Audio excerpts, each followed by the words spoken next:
అందరికీ నమస్కారం అండి. ఈరోజు మనం నరసింహు రమాదేవి గారు రచించిన నాలుగిళ్ల లోగిలి అనే ఓ చక్కటి కథను విందాం.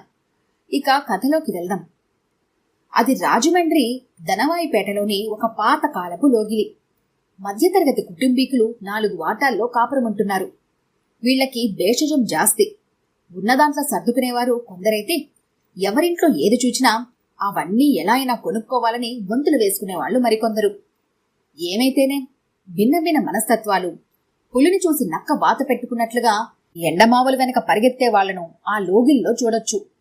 వాళ్ల జీవితాల్లోకి తొంగి చూడాలని నాలాంటి వాళ్లకు కుతూహలం. ఒకసారి ఆ లోగిలికి వెళ్ళొద్దామా? మేడ మీద వాట అంటే 2 గదులే సుమండి. ఇల్లుగల ఆవిడ సుబ్బమ్మ ఒక్కతే ఉంటుంది. ఆమెకు దాదాపు 65 ఏళ్లుంటాయి. పిల్లా పీచు లేరు. ఈమె సాధింపులు భరించలేక భర్త ఒక రాత్రి ఇల్లు వదిలి వెళ్లిపోయాడు.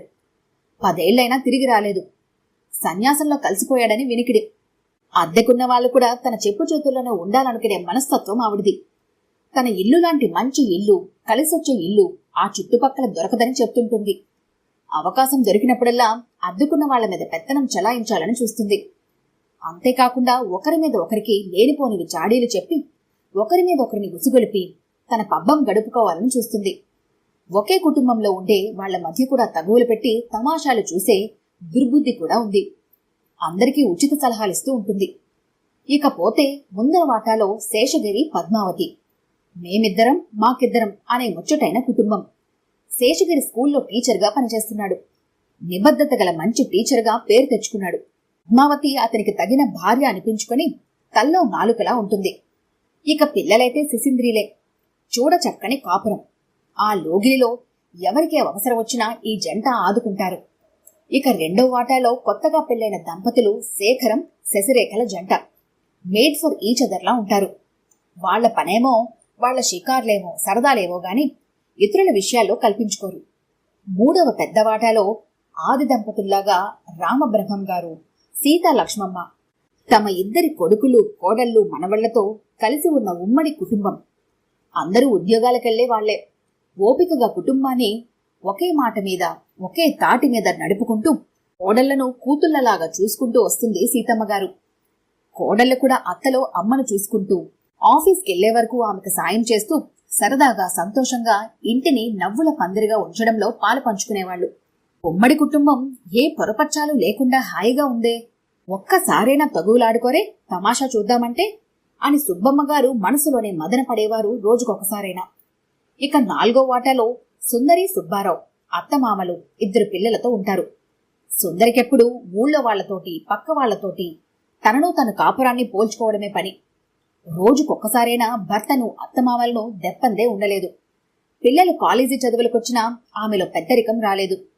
అంతకుముందు పద్మావతిలో రామబ్రహ్మం గారి కోడలతో వంతులు పెట్టుకుంటూ వాళ్లకంటే ఒక ఆకు ఎక్కువగా ఉండాలని గొప్పలకు పోయి ఖర్చు పెట్టేది. భర్త సుబ్బారావు ఏమైనా అంటే చస్తానని బెదిరించేది. ఇంకా మాట్లాడితే కట్నం కోసం హింసిస్తున్నావని అందరికీ చెప్తానని, పోలీసులకు రిపోర్ట్ చేస్తానని బెదిరించేది. పాపం ఆ మానవుడు కిమ్మనక ఉండిపోయేవాడు. ఇల్లుగల ఆవిడకు సుందర్ అంటే చాలా ఇష్టం. పక్క నుండి రాళ్లేస్తూ సుందర్ని ఎగదోస్తూ ఆనందించేది కలహ భోజనల.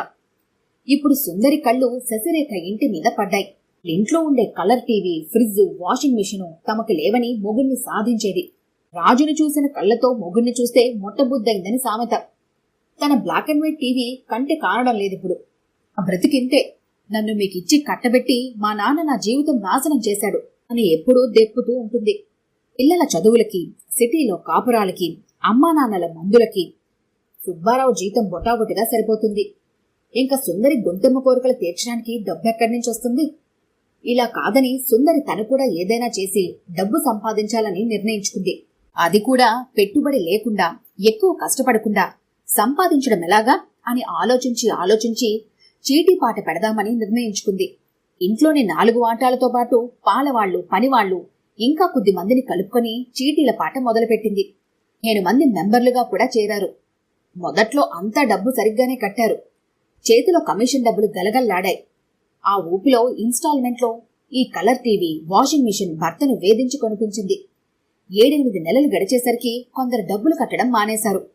పాట పాడి డబ్బులు తీసుకున్నారు. కాని కట్టడం దగ్గరకొచ్చేసరికి ప్రతి నెల సరిగ్గా కట్టడం మానేశారు. అలా మానేసరికి చీటీ పాడుకునేవాళ్లు డబ్బు కోసం ఇంటి మీదకొచ్చారు. చివరికి విధి లేక తన నగలమ్మి వాళ్ల బాకీలు తీర్చింది. అంతటితో చీటీల ప్రహసనం ముగిసింది. నగలమ్మడానికి కూడా కారణం తన భర్త అసమర్థతేనని సుబ్బారావుని ఇంకా సాధించటం మొదలుపెట్టింది. అత్తమామల మీద కూడా సాధింపులు బెదిరింపులు ఎక్కువయ్యాయి. ఇదిలా ఉండగా శేఖరం వాళ్ళింటికి వాళ్ల పిన్ని వెంకాయమ్మ వచ్చింది. ఆమెకు పిల్లాజల్లా ఎవరూ లేరు. చిన్నప్పుడు శేఖరం వాళ్ల బాబాయ్ పోవడంతో ఆమె అక్కడా ఇక్కడా ఉంటూ కాలక్షేపం చేస్తోంది. ఆవిడ ఎక్కడుంటే అగ్గిపుల్ల అంటించకుండా ఉండదు. ఎవరు పచ్చగా ఉన్నా చూసి ఓర్వలేదు. చుట్టాలందరికీ ఈవిడ సంగతి తెలుసు. కాని శశిరేఖకు మాత్రం తెలియదు. చిన్నప్పుడు అమ్మను పోగొట్టుకున్న శశిరేఖ మాత్రం ఈమెను చూడగానే సంతోషించింది. పాపం శేఖరానికి ఆమె సంగతి తెలిసినా ఆమె మమ్మల్నేం చేస్తుందిలే అని పట్టించుకోలేదు. శశిరేఖ తనను గౌరవించడం చూసిన వెంకాయమ్మ విజృంభించింది. అగ్నికి ఆజ్యం తోడైనట్లు వెంకాయమ్మ సుబ్బమ్మ ఇద్దరూ కలిశారు. ఇంతవరకు శశి వాళ్ల కాపురం చూసి కళ్ళు మండిన సుబ్బమ్మ కళ్ళు వెంకాయమ్మ రాకతో చల్లబడ్డాయి. ఆఫీసులో మార్చి నెలాఖరు పని ఎక్కువగా ఉండటంతో శేఖరం ఆఫీస్ నుంచి ఆలస్యంగా రాసాగాడు. అప్పుడప్పుడు ఆఫీసర్తో క్యాంపులకెళ్లేవాడు. శశిరేఖది స్వతహాగా అర్థం చేసుకునే మనస్తత్వం. కాని వెంకాయమ్మ సుబ్బమ్మ చెవి నిల్లు కట్టుకుని ఆమె మనసు పాడు చేశారు. శేఖరం తనని నిర్లక్ష్యం చేస్తున్నాడని, స్నేహితులతో కలిసి సినిమాలకు షికార్లకు తిరుగుతున్నాడని, పెళ్లైన 6 నెలలకే పెళ్లం పాతబడిపోయిందని ఇలా రకరకాలుగా నూరిపోసేవారు. అమాయకురాలైన లోకం పోకడ ఎరుగని శశి వాళ్ల మాటలు నమ్మి శేఖరాన్ని సాధించసాగింది. ఆఫీసులో పని ఒత్తిడి, ఇంట్లో సాధింపుల మధ్య శేఖరం ఇంటికంటే గుడి పదిలమని క్లబ్బులకెళ్లసాగాడు. అప్పుడప్పుడు తాగి కూడా ఇంటికొచ్చేవాడు. పెద్దరికం పైన వేసుకుని వెంకాయమ్మ శేఖరాన్ని మందలించినా మనసులో మాత్రం సంతోషించేది.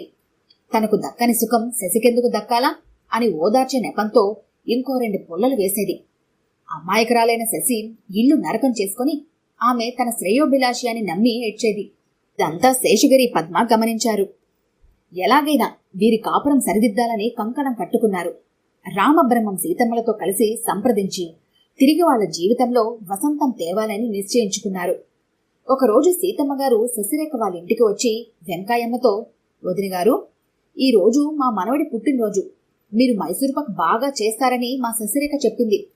కొంచెం మా ఇంట్లో చేస్తారా? నేను చేస్తే సరిగా కుదరటం లేదు అని అడిగింది. దాందేముంది, భాగ్యమా బంగారమా? ఏమైనా కొండల్ని పిండి చేయమన్నారా ఏంటి నన్ను? మైసూరుపాకే గదా, తప్పకుండా చేసి పెడతాను. ఎప్పుడు చేద్దామంటారు అంది వెంకాయమ్మ.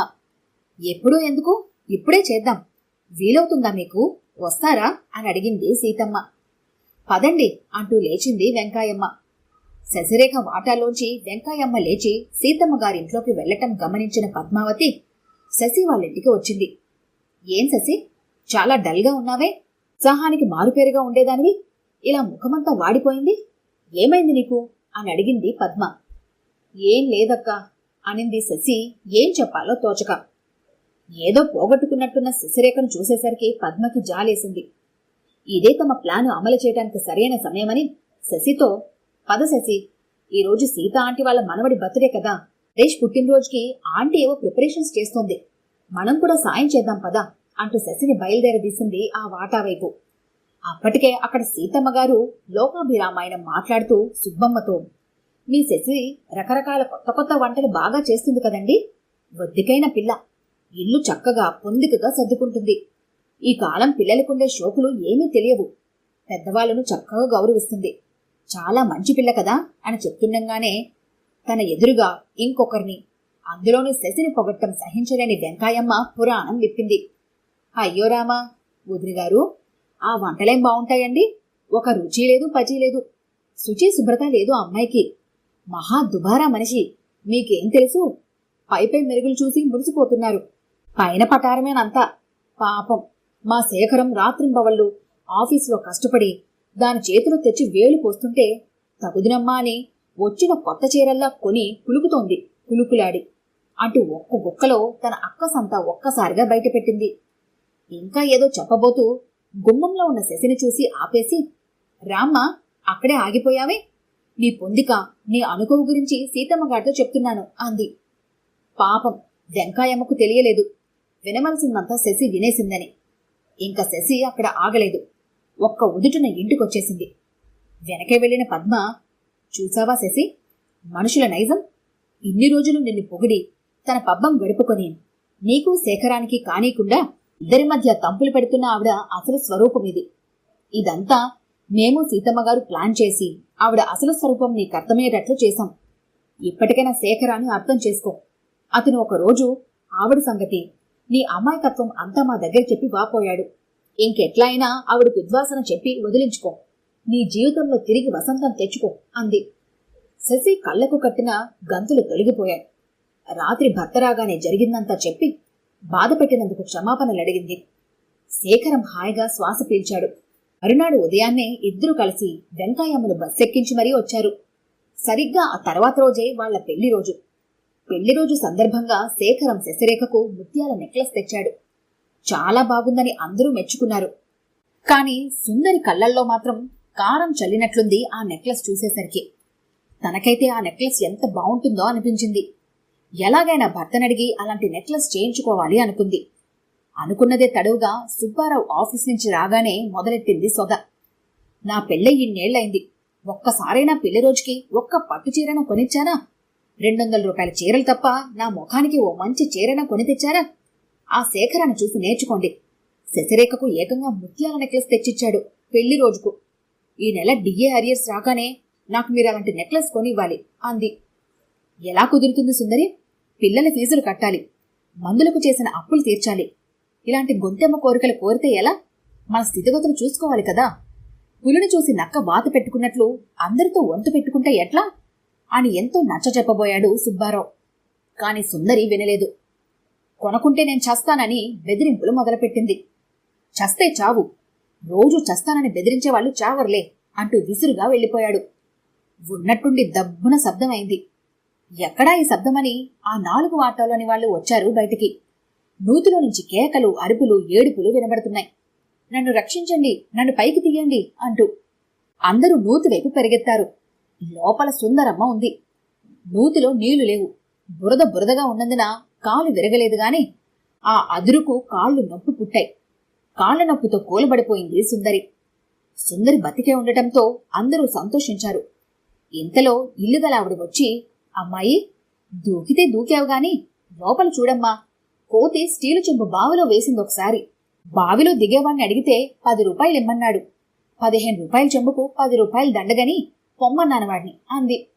ఇంతలో పద్మావతి కూడా, నా గిన్నె కూడా బావిలో పడింది గాని కొంచెం ఈ బకెట్లో వేయి సుందరి అంది. సీతమ్మగారు కూడా వచ్చి, అమ్మాయి, మా బకెట్టు గిన్నె బావిలో పడ్డాయమ్మా, కొంచెం అవి కూడా తీసి పైకి పంపమ్మా, చేదుకుంటాను అని చేంతాడు కిందకు వేసింది. సుందరి అత్తమామలకు ఏం చేయాలో తోచక చూస్తూ ఉన్నారు. అసలే నివ్వెరపోయారు సుందరి బావిలో దూకిందన్న మాట విని. క్షేమంగా ఉందిలే అని సంతోషించారు. ఇంతలో శేషగిరి రామబ్రహ్మం గారు, సుబ్బారావు అందరూ వచ్చారు. చస్తానని నీళ్లు లేని బావిలోనా దూకేది? నిచ్చనిమ్మంటావా అని హేళన చేశాడు. ఇంతలో రాళ్ల సందుల్లోంచి పాము వచ్చింది. పై ప్రాణాలు పైనే పోయాయి సుందరికి. భయపడిపోయింది బాగా. నన్ను పైకి లాక్కుండా తమాషా చూస్తున్నారేంటి అందరూ? పాము కూడా వచ్చింది, అదుగో నన్ను కాటేస్తుంది అంటూ ఒకవైపు భయంతో, అదుర్దాతో మరోవైపు అవమానంతో ఏడవసాగింది. రక్షించండి, బుద్ధి గడ్డి తిని దూకాను, ఇంకెప్పుడు ఇలాంటి పనులు చేయను అని అరవసాగింది సుందరి. ఆమెకు బుద్ధి రావాలని అందరూ, ఎలాగూ చావడానికి దూకావు కదా, పామంటే భయమెందుకు? ఏం పర్వాలేదులే, పాముకు కూడా నిన్ను చూస్తే భయమేలే అంటుంటే సుందరికి నిజంగానే భయమేసింది. ఇక వీళ్ళు తనని పైకి తీయరేమోనని, తనని ఇలానే వదిలేసి వెళ్తారేమోనని ఏడవసాగింది పాపం భయంతో. నన్ను క్షమించండి, ఇంకెప్పుడు నేను గొంతెమ్మ కోరికలు కోరను, ఎవరితోనూ వంతులు పెట్టుకోను, ఇంక మిమ్మల్ని అత్తయ్యను బాధ పెట్టను, ప్లీజ్ దయచేసి నన్ను బయటికి లాగండి. ఇంక ఏడ్పించింది చాలే సుందరిని అని అందరూ కలిసి ఒక పెద్ద బకెట్ దింపారు నూతిలోకి. దాంట్లో కూడా రాలేనన్న సుందరికి నిచ్చెనేసి బ్రతుకు జీవుడా అనుకుంటూ మెల్లగా మెట్లెక్కి పైకొచ్చింది. ఆ రోజు నుంచి సుందరి పూర్తిగా మారిపోయి చస్తానని బెదిరించడం మానేసింది. ఈ కథ గనుక మీకు నచ్చినట్లయితే లైక్ చేయండి, షేర్ చేయండి. మరిన్ని ఇంట్రెస్టింగ్ కథల కోసం మా ఛానల్ని తప్పకుండా సబ్స్క్రైబ్ చేసుకోండి.